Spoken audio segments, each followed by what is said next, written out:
Welcome to Highly Sensitive, Happily Married, the podcast that teaches you to not only have an easier marriage as a sensitive woman, but to have one that feels more amazing by the day.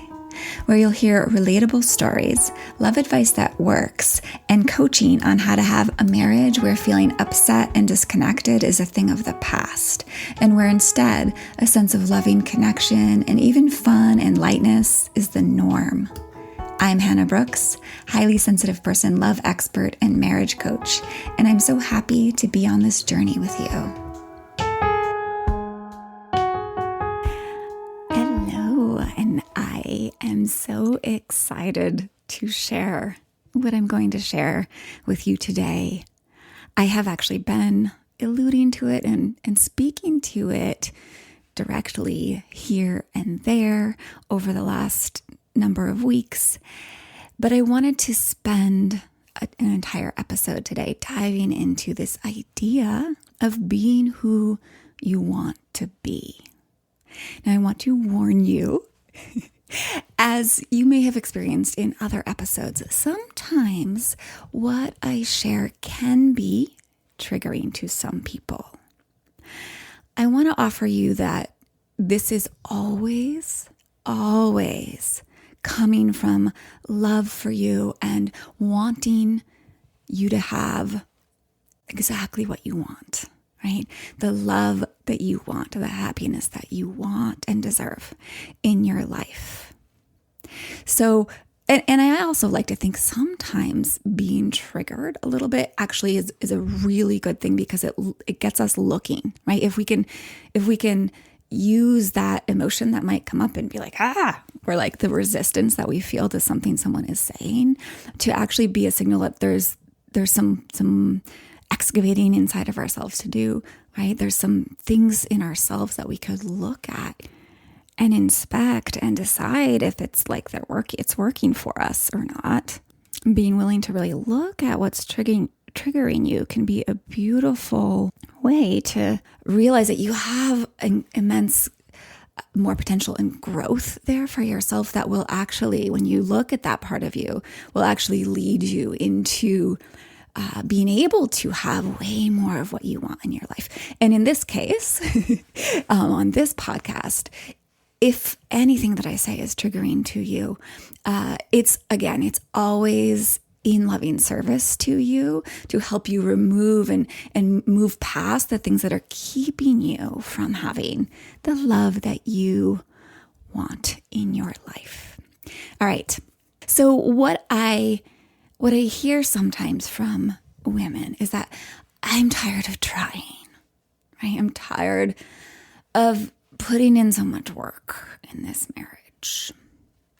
And one of the things that I think in my mind and sometimes will say is, have you ever thought that perhaps the way you are trying, the way you are going about putting in effort is what isn't working, right?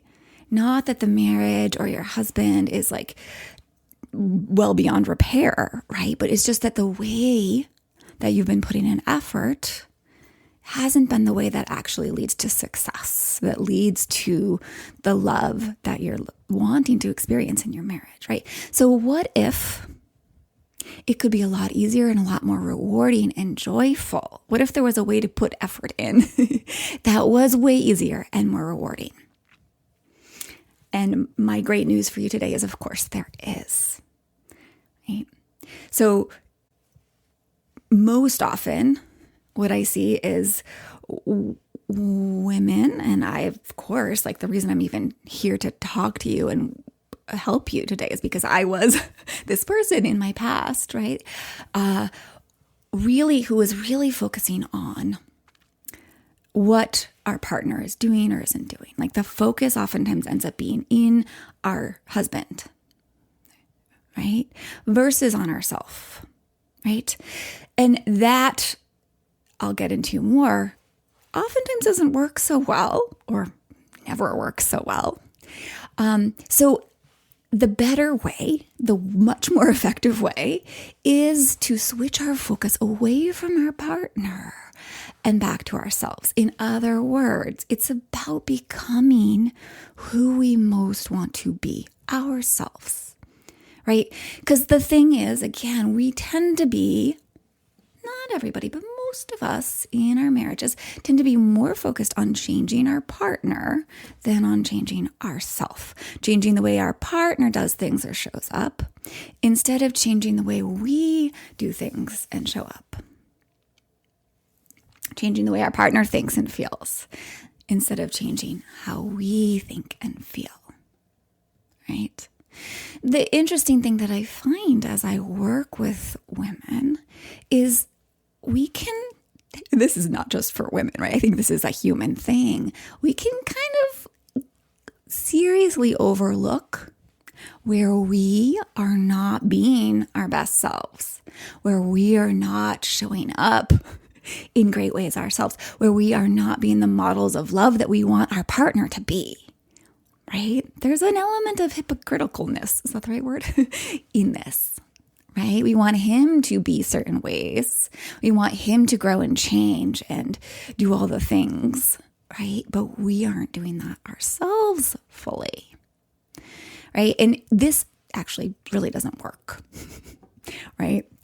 It really doesn't. And I'll explain more. I want you to know again that, of course, I've totally been guilty of this, right? And I still am sometimes. I think it's totally natural. It's part of being human. But I want to reassure you, like, I still find myself occasionally really focused on, getting my husband to be a certain way, right? Like one of the big ones, I don't know how much I've talked about this on the podcast, but a place of growth that we've been working on is like, I have this default of wishing my husband would stop responding to me or reacting to me in a defensive way, right? This will happen sometimes. I think that like, if only he'd stop defending himself like that or over explaining or justifying, then I would feel good, right? Things would be great. But when I'm like, instead of doing that, I could be focusing on how I'm feeling when I say the thing that triggered him, right? That like led to him reacting defensively or justifyingly, right? I could use a tone that works better. I could know that he has this tendency to go into justification, and I could approach him from a different feeling state with a different tone of voice, right? I really could be working on as well my own reactions to his defensiveness, right? I could think it's not a problem. I could feel peaceful when he has his same old reaction, right? I could work on my own patience and understanding and respect for, the fact that he's a human and he has reactions like we all do, right? When I do those things, which I do, I work on those things. And when I'm able to actually do those things, right? I actually feel so much better. I feel so much better about myself. I feel so much better about our relationship. Like so much better, right? Like truly, like it feels amazing to be able to show up in those ways and know that I was the one who created this much better outcome than sort of the old pattern of reaction and like ongoing conflict around it, right? I feel so good about that because I'm being the woman that I want to be. I'm not putting all that power in over how good our relationship is in my husband's hands. I'm taking on that power. I'm owning my power, right? To make my relationship, to show up in my relationship the way I want to, right? So if we are focused on the other person, we are focused on him and how he's behaving, what happens is that we miss out on focusing on ourselves, right? And we miss out on being the best version of ourselves, which really means we just miss out on all the opportunities that are here throughout every single day to help ourselves feel calmer, lighter, more relaxed, more joyful, more empowered, more confident, more amazing about ourselves, right? We miss out on all of this, right? So I may have mentioned this, love this saying from Byron Katie. She talks about how there's only 3 types of business, and there's in the world, right? There's my business, there's your business, and there's like God or the universe's business, right? So when we're in someone else's business, right? When we're focused on our partner, when we're in his business, when we're focused on what he's doing or what he's not doing or how he's feeling or how he's not feeling, who's over here in our business, right? Nobody. We're not here in our business. We're not here inside of ourselves. We're out over there. And over there in his business, we actually don't have any direct power. We don't have control, right? So I see this with some of my clients. I mean, I think this is a human thing. We do this. We go into other people's business. We forget about being in our own, right? Again, if this is resonating for you, it's totally okay, right? This isn't like you're bad or your fault. It's just really amazing to be aware of it, because then you can start changing it. So again, I see this with some clients, many of my clients, if not all, who at least some of the time are focused on how their partner is, right? And lately I've had a few clients whose partners tend to fall into this place of being a little harsher and more grouchy and more irritable, right? So these clients of mine have really been caught up in wanting him to stop all that, right? Wanting their partner to be different and feeling angry and resentful of him that he's not changing, right? And that's kind of where they came to me at, and they have trouble changing this focus on their partner's business until I really support them in doing so, right? Like in taking a look at where they themselves are feeding the fire, right? Where they themselves are not showing up in the healthiest ways possible, right? Where they're not showing up for their own selves, or how they're staying in a very triggered part of the nervous system, right? How they're not taking care of their own nervous system. So then they're like feeding the fire. Like I said, they're like sort of reacting intensely back at their partner, right? Instead of like learning how to focus on themselves and guide themselves back into that calmer, happier, more relaxed, like lighter place inside of themselves. And really, until they start to be able to do that, they are pretty helpless over how they feel in the relationship. And things tend to spiral downhill, right? They can't solve their problems when they're focusing on the other person. They can't help heal anything in their marriage when they're focusing on their partner, right? So doing all you can to be the person you want to be as you relate to your partner, that's where the magic is. That's where the reward is. That's where your power is. So much of the work in improving our marriages, making our marriages amazing ones, is about building a relationship with yourself, right? Being in charge of yourself so that you can be like the best version of yourself, so that you can be who you really are. That's what the focus needs to be for you to have any influence in your marriage, right? Not on whether like you split the chores 50-50, or whether he's, meeting your standards, or he's putting in enough in your marriage, or he's showing you as much love and appreciation as you, right? No. The work is to pivot, right? To pivot your focus away from him and back to you, to be the person who goes first, to be the leader, to be the model of what you'd like your partner to show up as, right? To be yourself, the kind of partner you want your partner to be.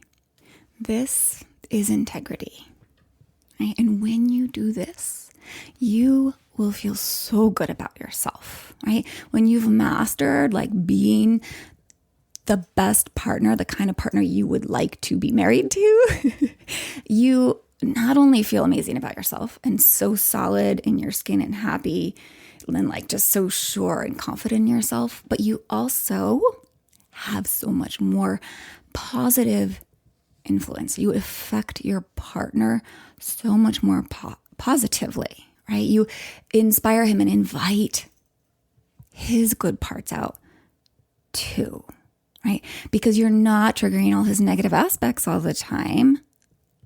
And you're showing up in this as this amazing human that you really are.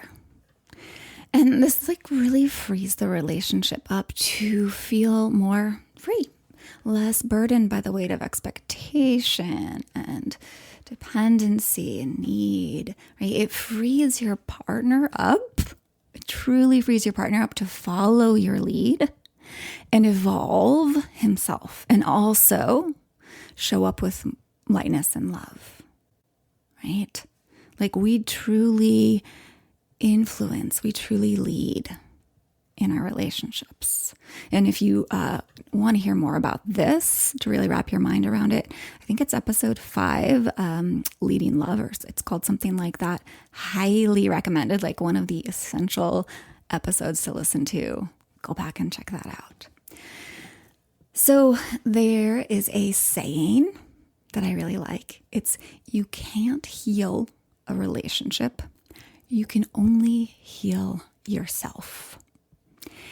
And I actually believe that's true because, like I've said, we cannot, and I'm always like, darn, right? Whenever I say this, we cannot control another person, particularly another adult, right? We can't.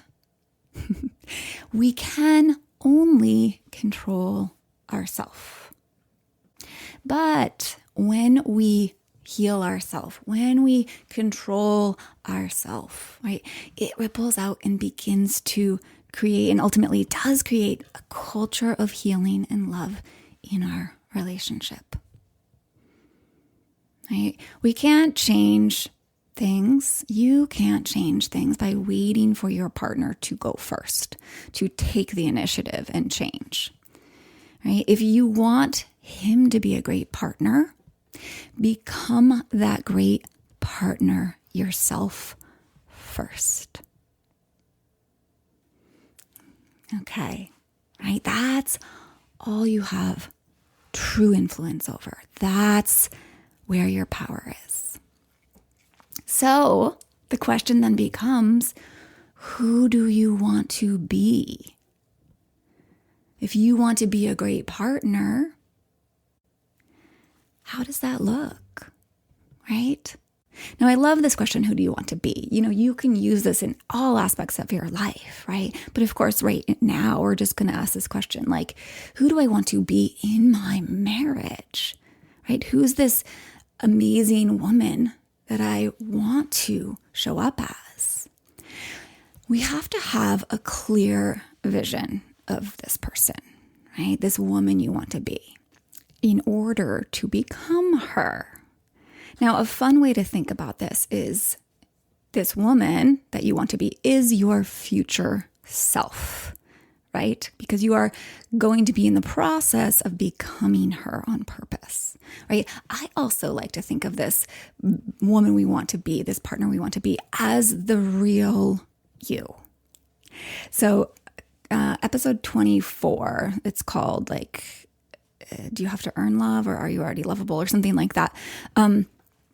I tell the story of this Buddha, this golden Buddha that was covered by mud. So you should totally go back and listen to this story because it's such a powerful story. And I love thinking of us as like the real you is this beautiful gold, this amazing gold, right? You are golden. You're amazing. At your essence, you're such an amazing, wonderful human being. But the way that we humans are, it's like we get covered in this mud.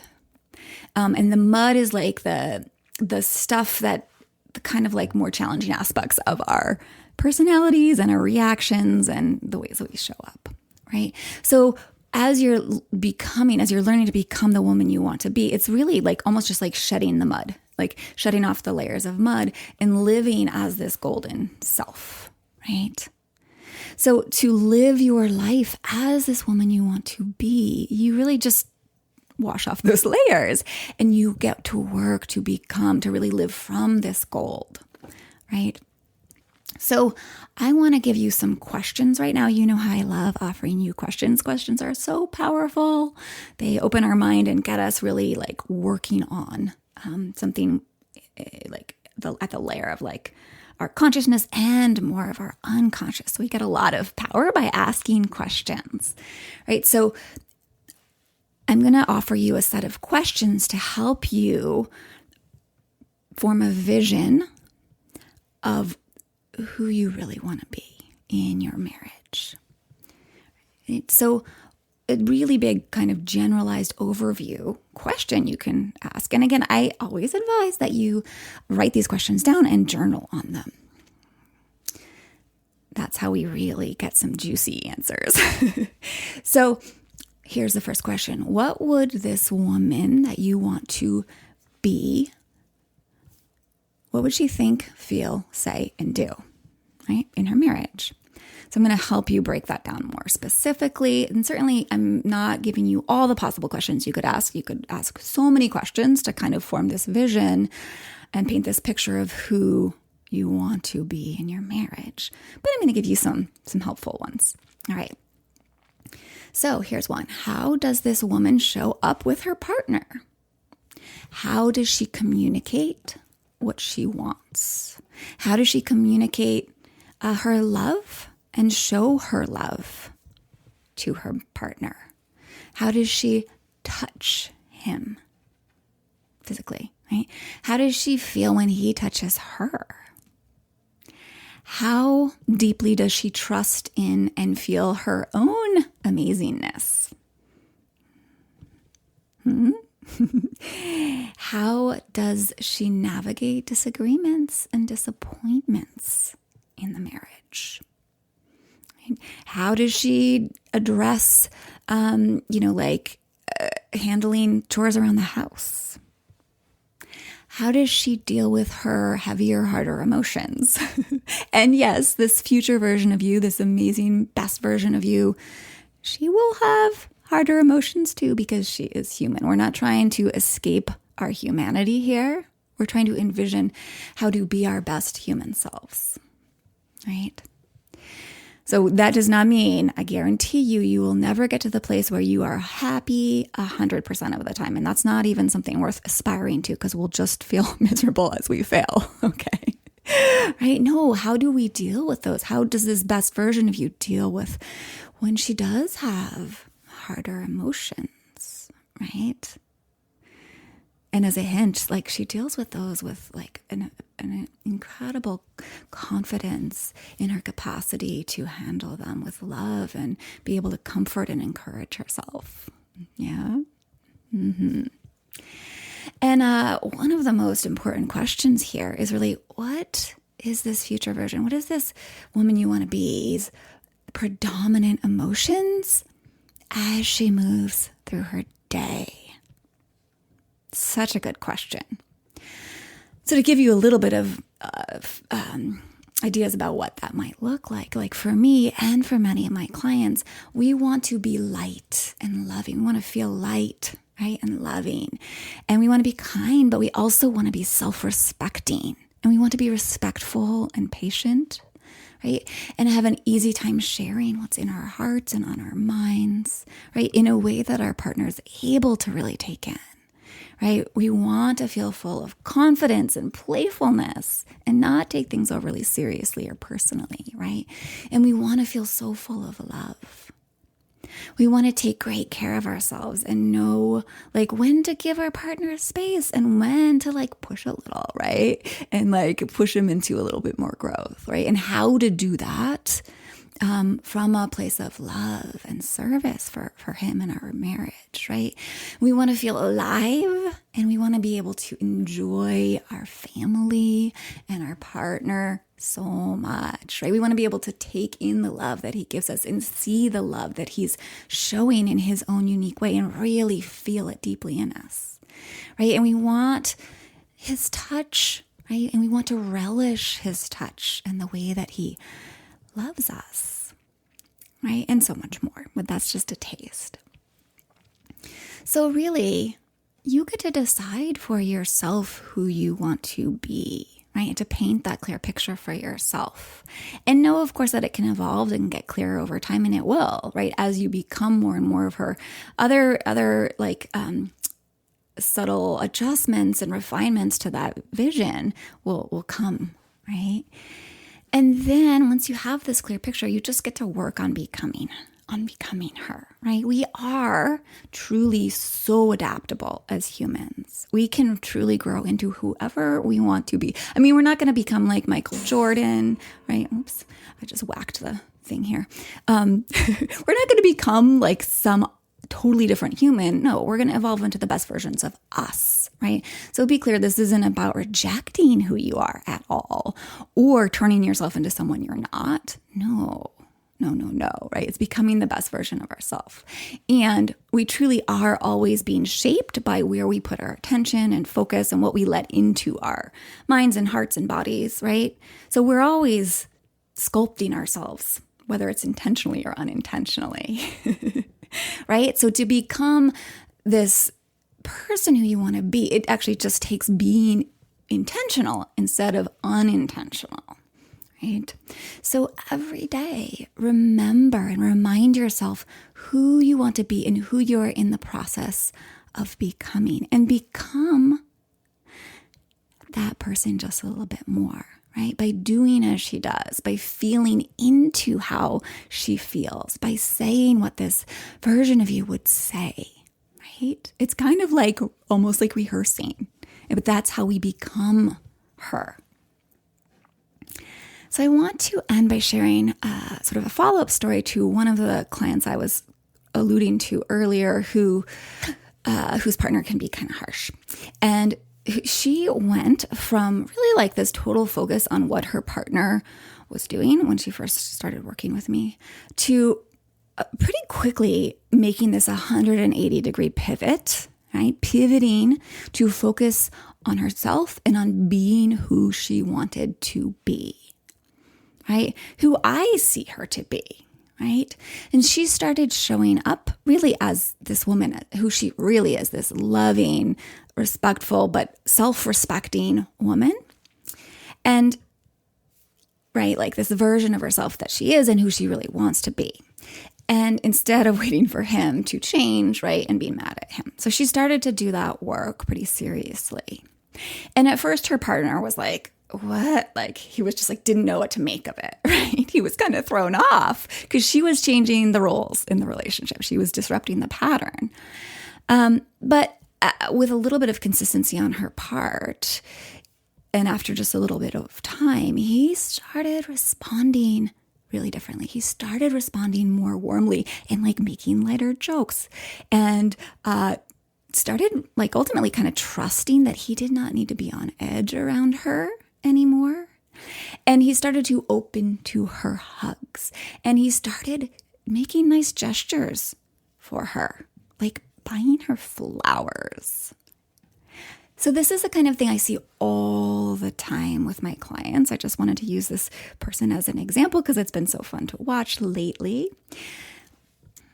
But it's an example of how it happens when we start stepping into being this version of ourselves that we want to be, and we really are deep down. So like I have said before, we women are the natural leaders in our relationship. We just are. We don't always recognize it, but when we do, it's so powerful, right? Because we can either lead unintentionally and kind of by acting out of our mud, right? Acting out of the worst kind of protective parts of ourselves. And that's sort of just the default, right? Or we can lead from the very best of ourselves, right? By learning to live as the woman we want to be. And yes, it takes some focus and effort, right? It takes focus and effort, but I guarantee it takes a lot less effort than if you're focusing on changing your man, because that just won't get you far and it will exhaust you. And when we focus on being who we want to be, the reward is huge. The reward is love that grows deeper and stronger in your marriage. The reward is confidence and feeling amazing about yourself, like really better about yourself than you've ever felt. The reward is courage and self-esteem to go after other dreams you have for your life too, because you know how to become. You are already becoming the woman you want to be. And that is everything. All right, my friend, you amazing human being, you be oh so well. Hey, if you're not already on my email list, what are you waiting for? When you hop on it, you'll receive love notes and wisdom and guidance and announcements about special opportunities to work and learn with me straight into your inbox about how to be who you want to be in your marriage. And of course, how to create the marriage that you really want with your partner.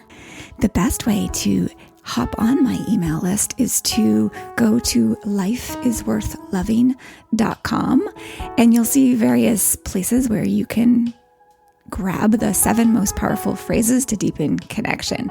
That's a beautiful communication guide for highly sensitive people to help you show up as the partner you want to be, to communicate in really effective ways that bring more love and connection straight into your marriage. So again, you can grab that at lifeisworthloving.com, and you can also find that direct link in the show notes.